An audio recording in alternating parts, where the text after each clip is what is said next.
À la Chambre d'agriculture du Gard, pour accompagner les agriculteurs face au changement climatique, nous avons mis en place un diagnostic de vulnérabilité. Donc, il s'agit d'un diagnostic individuel qui a plusieurs objectifs. Donc, tout d'abord, ça permet de sensibiliser les exploitants en leur apportant des connaissances sur le changement climatique. Donc, nous nous appuyons sur des posters adaptés à leur filière et qui résument les projections climatiques qui sont faites à proximité de leur exploitation et sur les 30 prochaines années. Donc on y fait également figurer les principaux impacts sur les cultures et les leviers d'adaptation possibles. Ensuite, le diagnostic proprement dit consiste à faire ressortir les points forts et les points faibles de l'exploitation vis-à-vis du changement climatique.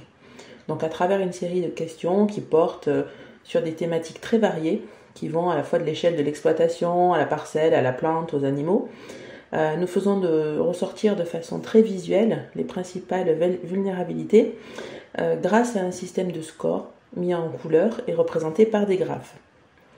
Le tout est illustré par des cartes de situation des parcelles, par exemple une carte sur la qualité des sols ou la réserve utile.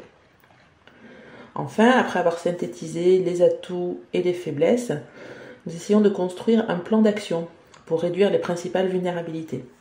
Donc, par exemple, en viticulture, nous avons des exploitants qui choisissent, par exemple, de changer progressivement de cépage et d'essayer des cépages d'Espagne ou d'Italie. D'autres veulent se diversifier, essayer des cultures d'agrumes, par exemple. Et certains vont mettre la priorité sur la gestion du sol, en essayant de modifier leurs pratiques, soit avec de l'enherbement, du travail du sol ou des apports de matière organique. Et enfin, bien sûr, il y a la question de l'eau qui est centrale. Donc certains agriculteurs veulent essayer de sécuriser leur irrigation en faisant des bassins de stockage ou en s'équipant de matériel de pilotage pour économiser l'eau. Voilà, donc les diagnostics ne débouchent pas forcément sur des possibilités d'action immédiates, car même si les leviers sont souvent multiples, ils ne sont jamais simples à mettre en œuvre.